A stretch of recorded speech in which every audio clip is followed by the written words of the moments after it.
உலகத்தில் எப்போவும் மதத்துக்கான சண்டை எல்லா இடத்துலையும் நடந்துக்கிட்டே தான் இருக்கும். ஆனால் மனிதகுல வரலாற்றிலேயே முதல் முறையாக மதத்துக்காக எப்போ சண்டை நடந்துச்சுன்னு உங்களை யாராவது கேட்டால் என்ன சொல்லுவீங்க? உடனே பதில் கிடைக்கல. அதுக்கான பதில் இயேசு பிறக்கிறதுக்கு 150 வருஷத்துக்கு முன்னாடி இப்போ இருக்க ஜெருசலேம் பகுதியில் நடந்த சண்டை தான் அது. யூத மதத்தினருக்கும் கிரேக்கர்களுக்கும் இடையே நடந்த சண்டை அது.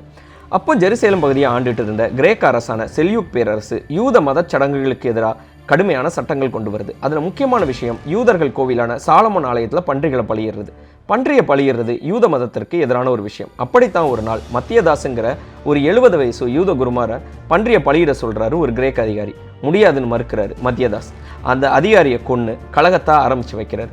ஏற்கனவே கிரேக்கர்கள் மேல கடும் கோபத்தில் இருந்த மக்கள் எல்லாம் மத்தியதாஸ் பின்னாடி சேர்றாங்க. மதத்திற்கான முதல் யுத்தம் ஆரம்பமாகுது. அடுத்த 10 வருஷம் அந்த யுத்தம் நடந்துகிட்டே இருக்கு. அதை மத்தியதாஸோட பையன் யூதாஸ் மக்காபியன் வழி நடத்துறாரு. இறுதியா யூதர்கள் அவங்க சாலமோன் ஆலயத்தை மீட்டு ஜெருசலேம்ல அவங்களுக்கான ஒரு ஆட்சி அமைக்கிறதோட அந்த யுத்தம் ஒரு முடிவுக்கு வருது.